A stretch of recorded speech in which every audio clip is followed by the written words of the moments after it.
Hello everyone, and thanks for joining us on the program. I'm Amarachi Ubani. This week we still have our eyes on developments in the Israeli war on Hamas. 12 people, mostly children, were killed on Saturday when a rocket hit a football pitch in Majd al-Shams. Israel blames Lebanese militant group Hezbollah and conducted airstrikes against 7 Hezbollah targets deep inside Lebanese territory on Sunday.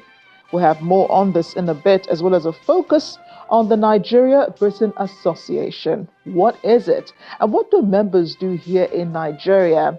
That's the program in a nutshell. We'll be right back after this break. Welcome back.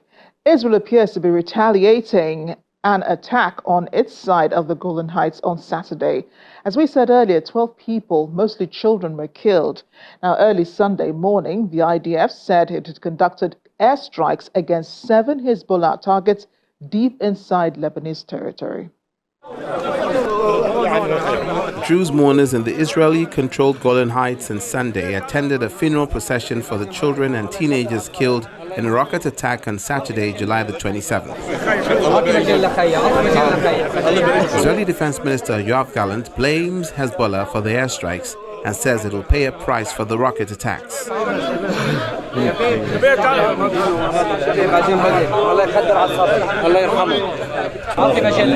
The rocket struck a football pitch in the Druze village of Majd al-Shams in Israeli-occupied Golan Heights, territory captured from Syria by Israel in the 1967 Middle East War and annexed in a move not recognized by most countries. 12 people, including children, were killed in the attack. The Israeli ambulance service says 13 more people were wounded by the rocket.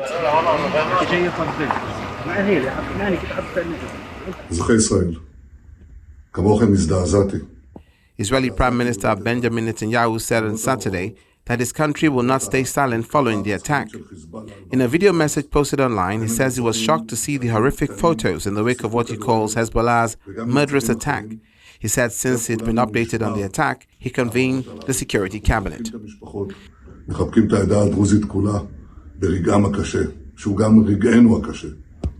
The U.S. Secretary of State Anthony Blinken said on Sunday the U.S. does not want to see an escalation of conflict following the event. We also don't want to see the conflict escalate. We don't want to see it spread. That has been one of our goals from day one, from October 7th on.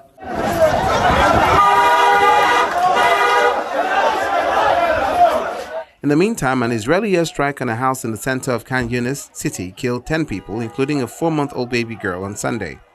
Israeli forces sent tanks deeper into areas in the Gaza Strip south on Sunday as fighting with Hamas-led militants raged on. Gaza health officials say Israeli military strikes have killed 66 Palestinians across the enclave in the past 24 hours as of Sunday.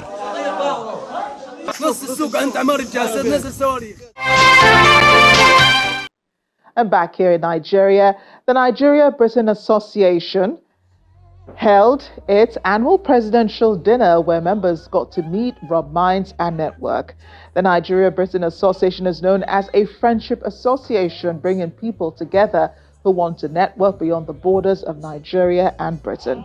The event was attended by business people, thought leaders, members of the diplomatic community, and some government officials at the residence of the British Deputy High Commissioner in Lagos.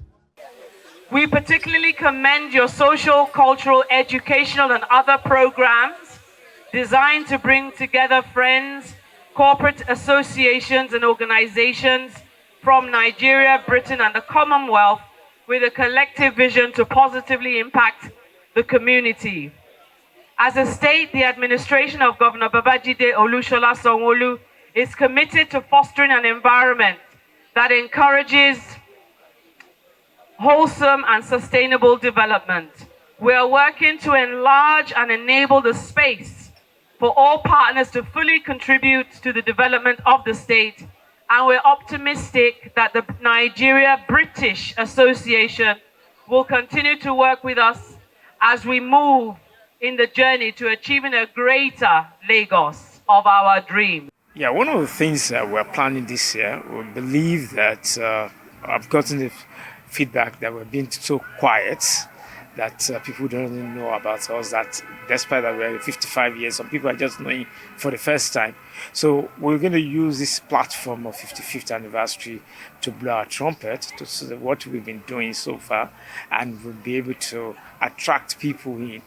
And also one of the major projects we're also trying to do is to have a property of our own, which also will be able to attract members to us, so that members will have a place to relax, and also to be a place that it will be nice for us to have network and meeting regularly. I think those are, and then all our programs we need also to publicize it more than we've been doing. I think those are the things we're going to do. Sola Oyetayo is a well-accomplished accountant with over 4 decades of professional experience in auditing, taxation, stockbroking, corporate finance, and financial advisory services. He's a life president, Nigeria British Chamber of Commerce and Industry, and past treasurer of the chamber. But he's also president of the Nigeria Britain Association. And we got the rare opportunity of speaking with him ahead of the association's 55th anniversary this year on a range of topics. I'd like to welcome to the program a current president of the Nigeria Britain Association, Mr. Sola Oyetayo. Thank you for joining us on the program. You're welcome. Yes, and it's so nice to have you here in the studio. You are one man that is quite difficult, to read. You are lovely to meet in person, lovely to speak with on the phone, but a bit difficult to convince to come for an interview. So you are saying that I'm shy to come to this studio? I didn't say so. I didn't say so. I think it's just because of time. Quite a lot of things going on at the same time. Yeah. So it's very difficult to what's an opportunity it is to have you here in the studio. We're here to talk about the Nigeria Britain Association, which you currently preside over, for the sake of our viewers who are probably just hearing this, because this also has the same acronym with the Nigerian Bar Association. What is the difference? What does the NBA do, and what is it all about? Okay, NBA, it's, as you know, is Nigerian Britain Association.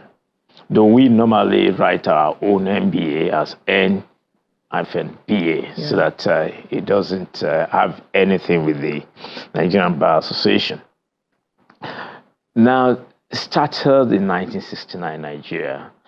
It's a contemporary of British Nigeria Education Trust, which will have late His Royal Highness Duke of Edinburgh, Philip, as the founder, as the patron. And basically, it's more of the friendship level, where you have the Britons and the Nigerians have a common goal to promote culture, to promote education, to promote friendship.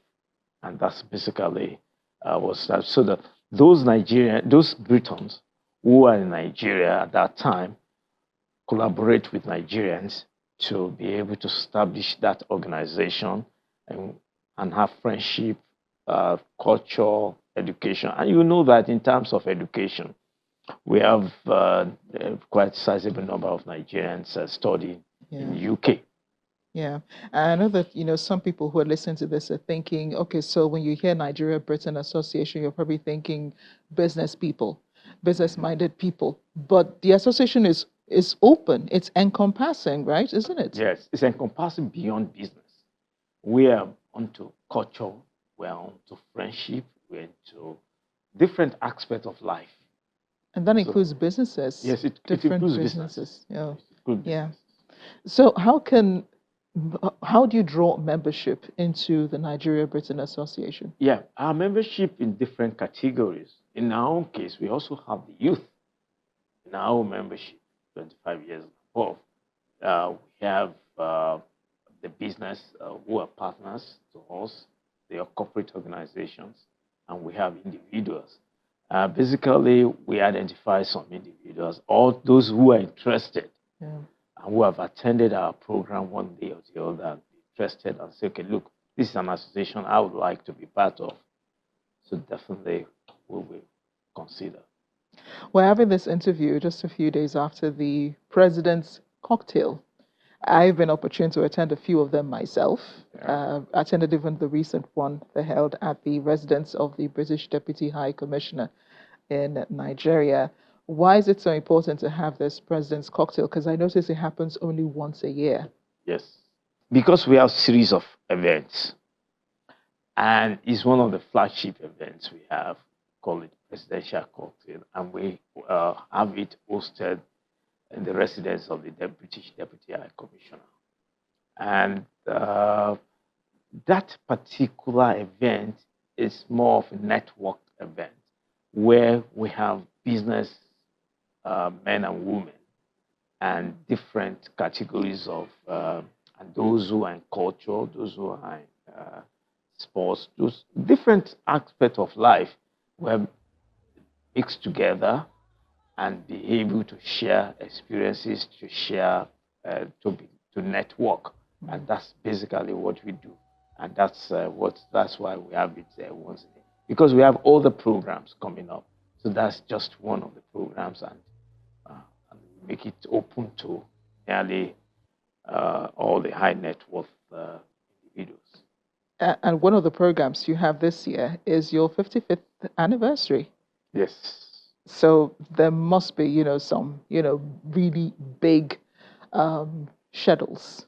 Yes, we're working towards that because this is 50. We're going to be 55 this year, and most of the programs we're having this year is already along that 55th anniversary. Last in April and May, we had what we call Akitola Williams Youth Debate. And that kind of a debate is a bit special. It's not a normal debate. It's a debate flow along the parliamentarian style, where, the way the parliament in UK, where you can have somebody proposing, and then along the line, the opponent will just stop you and say, I have a point of order, I have a point to raise. And so we're developing the students in how to engage themselves in that kind of, when they go to parliament. So, and fortunately for us, we also collaborate with British Council. So those students who did very well, they have internship with British Council. So we also have programs, we're going to have annual lecture, and we're going to have what I call it, our normal, a grand finale coming up in December and in November. And we're going to have Independence Anniversary celebration. We normally have that in UK, celebrating Nigeria in October. Just, very interesting programs to look forward to. As we're talking, I recall that the NBA has only had one female president in its 55-year history. And I'm wondering what is going on and why is that the story?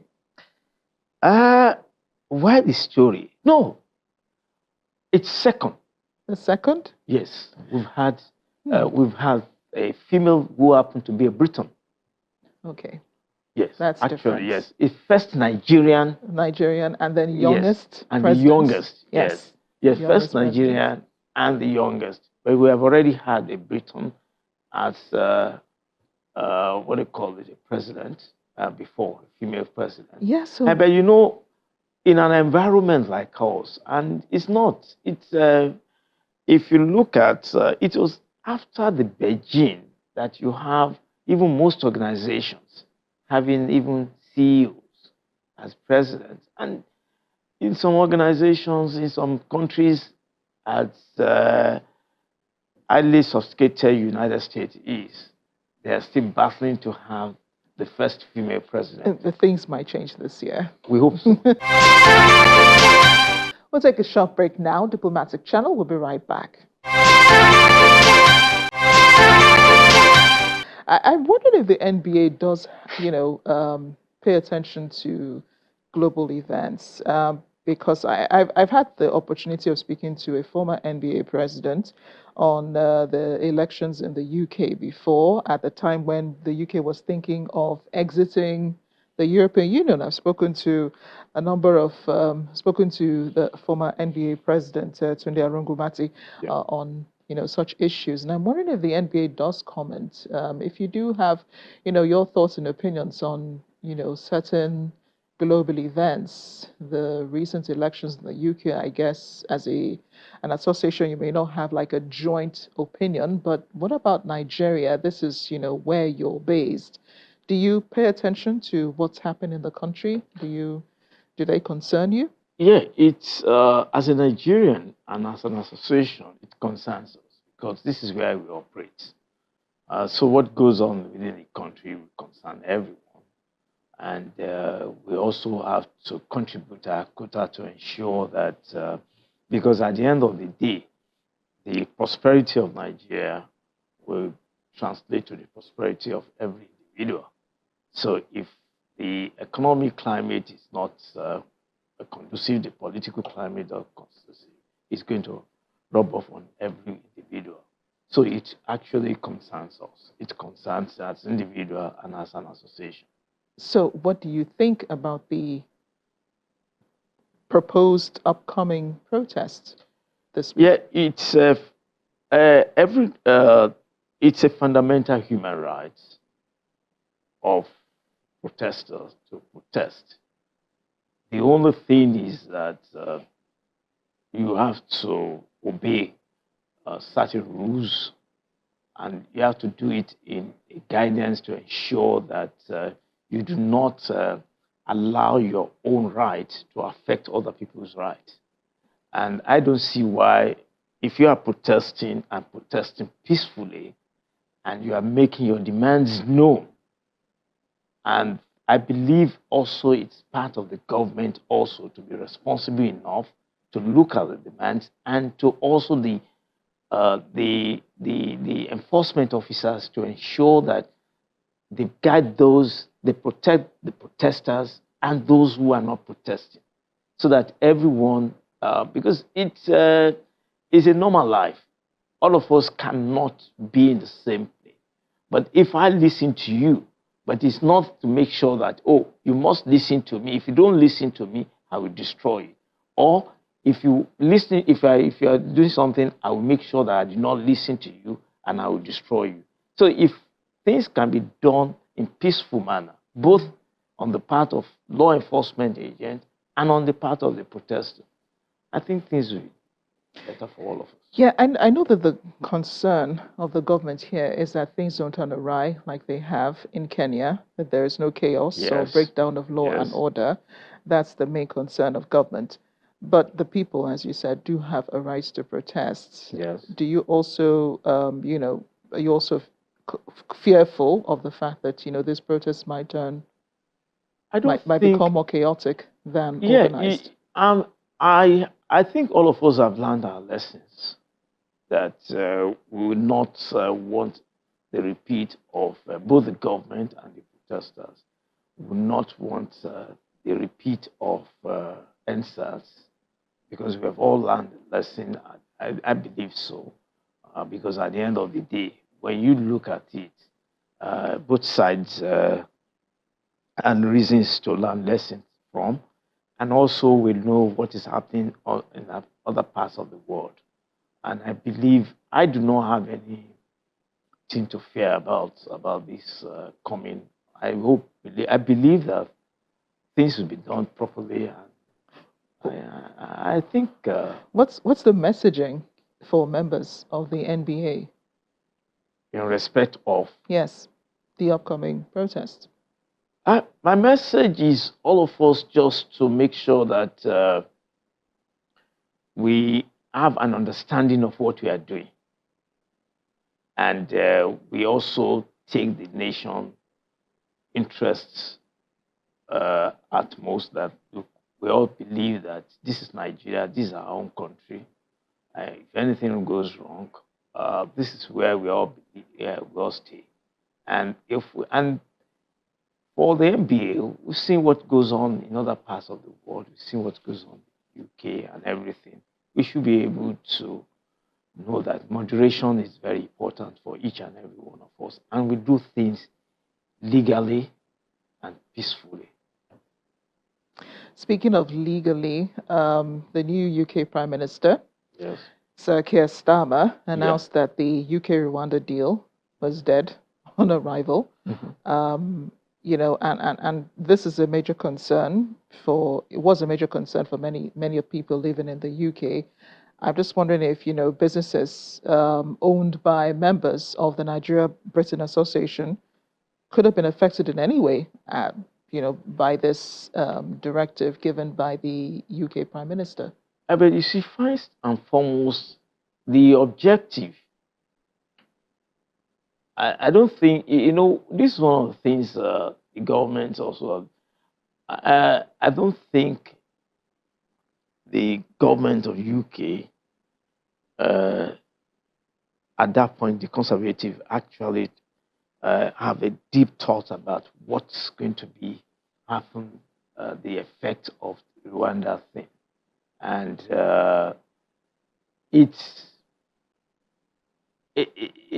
when you look at it, it's going to be, there's some who believe that, look, it's going to affect us in terms of businesses that were already planned that we're going to, and there's some believing that, look, why should Rwanda be in a kind of a dumping ground or whatever? Why should it be? Yeah, but you see, that's a surprising thing, because when I spoke to the Rwandan government, a representative of the Rwandan government, she said, look, Rwanda is an equal partner in this deal.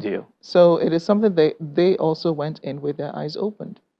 Yes, it depends, you know. And that there's no dumping ground. She also made sure to emphasize that. I think, you know, the way the Rwandan government look at it will be different from the outsider.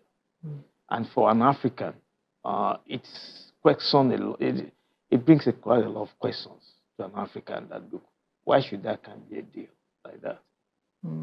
So it depends. But for Rwanda, it's something, as you rightly said, we're equal partner. We want to go into this. It's good for us. But I think for the other Africans, they'll look at it, okay, is it right? Does the NBA have a relationship with Nigerians who have taken up public office in the UK? This last election, I know that just a few people, local elections at least, we had a few Nigerians taking up public office. Yeah, we're already, one of the things we're doing, we're already getting in touch with them. And because of the program we're going to have in October, we're going to find some of them be involved in our program in October as part of our 55th anniversary.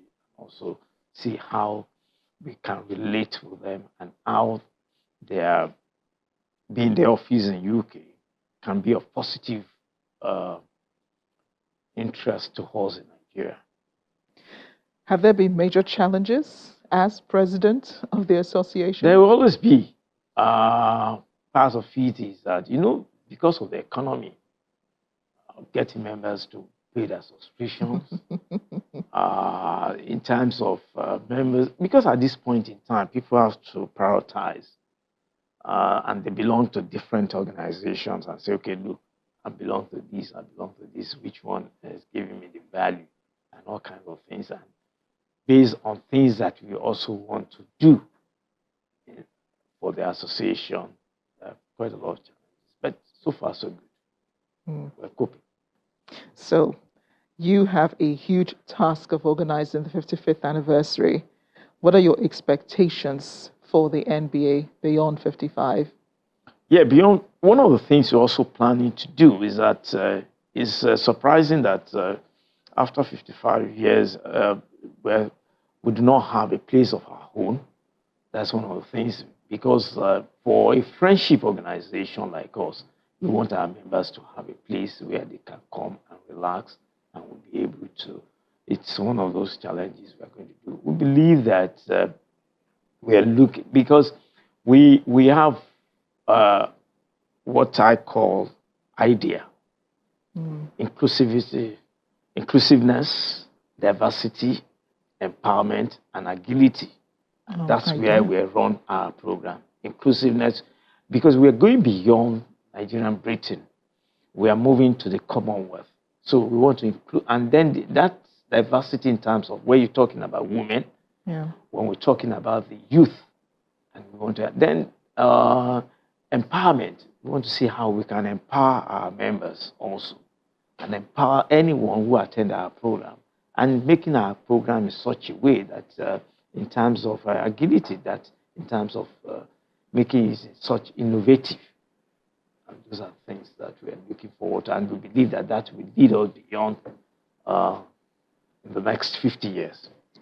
Mr. Sola Oyetayo, it's been a real pleasure. I'm so glad I've been able to draw you out of your shell to speak with us on Diplomatic Channel, Thank you very much. using the excuse of the President's cocktail to have this conversation. We'll see you when you celebrate 55. I'm sure that there will be a lot more to talk about. Definitely, you are invited. I know. I'm going to be there.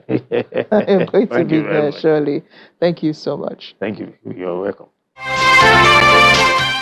That's the program this week.